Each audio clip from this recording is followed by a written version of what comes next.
thank you for joining us for this Wednesday press conference. It's great to see all of our media partners back in person again.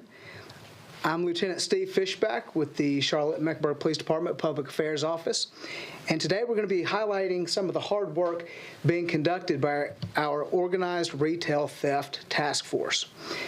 In 2019, the CMPD launched the Organized Retail Theft Task Force, taking 13 detectives from 10 different divisions, putting them together to investigate repeat offenders committing these type of crimes.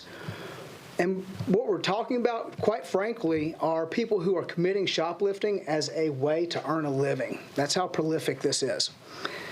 In 2021, the task force investigated 481 cases, clearing 255 of those, with 256 of those cases still open. Today, we're also going to speak about a recent investigation that led to the recovery of nearly $150,000 of cash and stolen property that was recovered by this task force. In that specific case, our CMPD task force partnered with the Cabarrus County Sheriff's Office, the Greenville County Sheriff's Office, Pineville Police Department, as well as retail theft investigators with Home Depot. Today, we are going to have a detective from the CMPD as well as a deputy from the Cabarrus County Sheriff's Office to speak with us about those cases. We are going to start off with Detective Anthony Finocchio of the South Division with CMPD. Detective? Thank you, Lieutenant. Pardon me.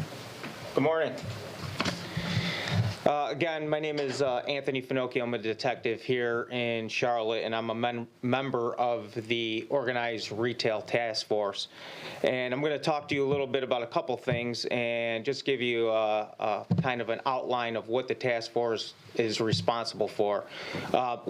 We investigate, obviously, organized retail theft and individuals that enter retailers and they steal high-end products for obvious monetary reasons. And those products are sold to, they're either sold on social media platforms or they're sold to individuals that we refer to as offense. Individuals that take in the products and they also sell them at a discounted retail rate. The individuals that we see that continuously do this are repeat offenders. 9 times out of 10, they have committed numerous crimes throughout our city. And, you know, there's definitely an issue here with the recidivists that are committing these crimes over and over and over again. And obviously it's frustrating for ourselves as a police department. It's frustrating to our retail partners. It's frustrating to the community, the members that are working, individuals that have to be subjected to that kind of torment and trauma that they experience when these individuals enter their stores. We talk about numbers, and I think that we need to investigate a little further on when crimes are committed. Who are these individuals that are committing these crimes and their arrest histories, and see how it's possible that they continue to do this and they continue to victimize the innocent. Just the other day, we had an incident at the Home Depot in Rivergate where an individual stole items. He hasn't been identified yet. However, one of the items that he stole was an axe, and when approached by loss prevention professionals, he wielded this axe, threatened to use the axe to get away if intervened. Now, you know, we could talk over and over about our mental health and this and that, and this is a prime example of some of the trauma that is experienced, that our retailers are experiencing, and then us as officers who are put in these positions dealing with the same people over and over and over again, and very little ramifications are happening. Just this year, since 2022, the beginning of the year, we've had 25 cases that have resulted in some sort of robbery that was initiated by a shoplifting. 25 cases. If you look at the individuals that are committing these crimes, you could see that this isn't their first rodeo. We deserve better. Our community deserves better. Our retailers deserve better as well.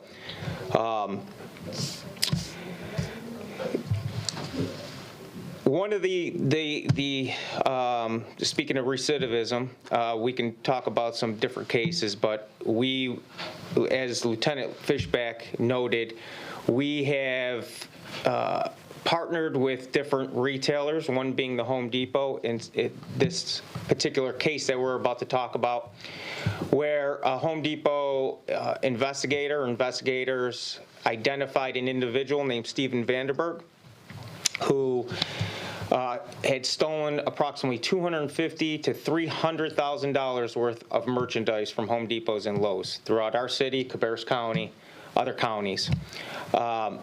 During that investigation, we were able to identify the individuals that the products were being sold to through a lot of undercover operations and other operations throughout our city. We were able to work with the Cabarrus County Sheriff's Department. They did a knockout job in this case as well, and executed several search warrants. And I'm going to give the opportunity to Deputy Calabro from Cabarrus County, and he can talk to you a little bit more about the logistics of that case. Hey, I'm Deputy Calabro. I'm with the Crime Reduction Unit for the Cabarrus County Sheriff's Office. Like Detective Finocchio was saying, this case was brought to us by Home Depot investigators, actually back in January. Once the case was brought up and I had seen that Vanderberg had been going to multiple counties, I started contacting the different jurisdictions. I already had a relationship with Detective Finocchio, so he was great with working with all of us in this case, as well as the Pineville Police Department and the Greenville County Sheriff's Office. Once it was time to pull the trigger on this case, on March 8th, I signed multiple search warrants and arrest warrants related to this investigation. And then on the following day, CMPD, the Cabarrus County Sheriff's Office, Pineville Police Department, and the Greenville County Sheriff's Office executed these search warrants. During the execution of these search warrants, 6 individuals were arrested. They were all brought to the Cabarrus County Jail to be processed. Details will follow with suspect names and charges. As well as we had about $82,000 in U.S. currency, around $50,000 in new retail merchandise, and 3 vehicles were seized. It definitely would not have been possible without the partnership between us, CMPD, the different jurisdictions, and myself and Detective Finocchio. That's all.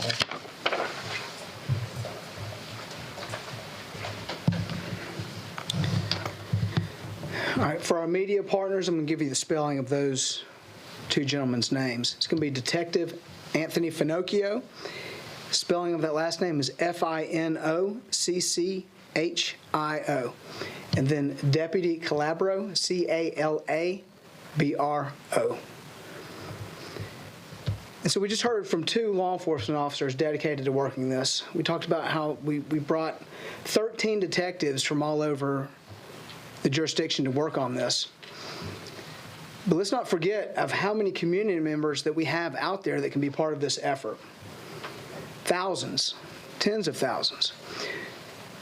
These stores where this is taking place are stores that we all go to. Those of us in this room, I guarantee you, someone on the way home today is going to stop at Home Depot, Walmart, a grocery store. We can all take that opportunity to be part of this effort. Now, here's what we want you to do. We definitely don't want any of our community members to physically intervene. As Detective Finocchio spoke about, we are starting to see some of these subjects really resort to violence to get away with these crimes. So we do not want anyone to put themselves in harm's way. How can you help, though? When you see this happening, call 911 immediately. Stay on scene to make contact with the responding officers and aid in that investigation. Safely take pictures and video. Get tag numbers for us of the cars that they're using to flee. A good number of these cases are cleared and solved because we have that information from our citizens that are out there. I think we all know people in retail, friends, family. These are the folks who are being put in harm's way with these kind of crimes. And if you don't, then we all need to realize those prices we pay, we're paying more because people like this are going out there and stealing, and these companies have to, recoup some of those losses. So for those of us in this room who come to work every day, and you at home who go to work every day to pay for these items, we all have that personal sense that, hey, we've got a part in this and we're being victims as well. So again, to those at home, we need you to be part of that crime fighting, that crime management effort regarding this. At this point, we are going to open it up to questions. To our media partners in the room, let's keep those questions specific to organized retail theft and this most recent case that we just heard about. Any questions? A few times you guys expressed frustration with these repeat offenders, even saying how are these people continuing to do this. Do you feel like right now the punishment is fitting the crime? Okay. And we're going to bring up Detective Finocchio. To our media partners, while we have Finocchio up here, if you have any questions for him, let's ask him at those times, and then we'll bring up Calabro after that. Okay, Detective? Can you repeat the question, please? A few times you mentioned frustration with the repeat offenders. Correct. And how they're continuing to do this. Do you feel like the punishment is fitting the crime? You obviously are doing your part in tracking these people down, but at a certain point, Right. it stops with what you got. Well, I think I mentioned before we're frustrated, right? I mean, I'm not going to sit here and point fingers at anybody. I'm not going to sit here and talk about, I know what our police department's doing. I know the hard work that our detectives are doing. I mean, you can look at our numbers. These guys are good at statistics. That's not my realm, but I know that when I look at criminal histories and I look at people getting arrested 100 times, 150 times, I'm all about giving second chances to people, but after 87 times, I'm not necessarily, that becomes a career criminal. How are they out still victimizing individuals and the retailers and all the other crimes that are occurring? Let's start investigating more on the holes in our system globally and not just what the police department's doing. Does that answer your question? Yes. Okay. You mentioned the instance at Home Depot, I believe you said at Rivergate. Rivergate. Yep. Yeah, was that someone that is known to the task force? And is there anything that could have been done differently to have apprehended this suspect, I guess sooner? Well, I can't speak for the Home Depot, and again, as Lieutenant Fishback said, our expectations aren't for the retailers to get involved, right? They can make approaches, which I think is great, but to get involved with somebody, I mean, like I said, these are individuals that have violent histories. If you look at their histories, these are violent people. This isn't just about a shoplifting. This is a big, big business. And they'll do anything it takes to make money, to support whatever it is they need to support. But again, that individual, we don't know who it is yet, and I believe maybe the PIO office will put something out later about that, give you some pictures. We'll be able to identify him. Home Depot has really, really set the bar for their technology. They have HD quality cameras. We've partnered with them in several different ways to safeguard their items. So they're doing everything that they can do. And I don't want to put the blame on Home Depot or the retailers. I want to put the blame on the individuals who are responsible for these crimes and that they're out committing the same crimes over and over and over again. Where officers should be doing proactive work, we're sitting there and being reactive. I wish I had time to investigate it, right? But I'm too busy investigating recidivism. Can you talk more about, this criminal ring aspect, like the tens of thousands, not hundreds of thousands of dollars of stuff being sold? Is this being sold on the dark web? Is this being sold to construction companies legally? Can you touch more about All that? the above. So we have the platforms. I mean, you could look at Facebook Marketplace. I mean, if you see an item that's $250, a regular item that's $250 in, let's say, a Home Depot, and it's getting sold for $150 brand new, that's called a clue, right? Something doesn't seem right. Why wouldn't that individual just take the item back and get the full refund, right? So, you know, the community needs to be aware of that stuff, that they could possibly, not knowing, buying stolen items. Are they taking the same type of stuff, like tools, or they like? They're taking whatever they tools, get handled? clothing, fragrances, I mean, cosmetics, I mean, you name it, any high dollar items. I mean, these are not the people that are going into a Harris Teeter and stealing a steak because they're trying to feed their family. These are crews of individuals that come in, and I mean, you see it, it's making national news now, right? You know, people are just coming in groups, and you know, I feel most people will look at those videos and look at the items that they're stealing and focus on that, where I'm looking at the people in the stores that have to be subjected to that, the trauma that they're experiencing during those incidents. It's a disservice. Since you're part of the task force, have you all been able to identify and confirm that, you know, there was this robbery and shoplifting case that happened in early February? I think it was either at a Walmart or a Lowe's, and a security guard had opened fire into a car trying to catch these suspects. Do you know if that's part of this same ring that you're talking about? I have no idea. I just can't speak on that. I'm not familiar with the case. Okay. What about the people who know it's stolen and still buy these items? Well, then they are considered, I mean, depending on what they're doing with the items, right? You know, if they're reselling those items, they're considered offense, and they're making money. I mean, they're making a lot of money off of this. But like I said, we're not perfect here as an organization, but we are putting the resources in place to assist. We can't do everything ourselves, but I think we're in the fourth inning right now. So we have ways to go. But we're getting better, and we'll keep working on it.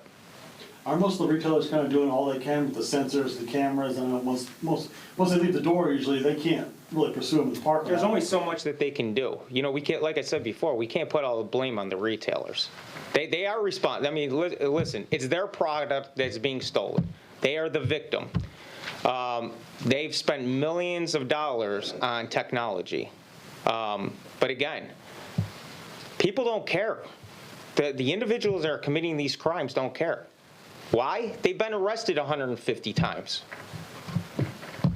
You know, I mean, it's risk reward. Anything else?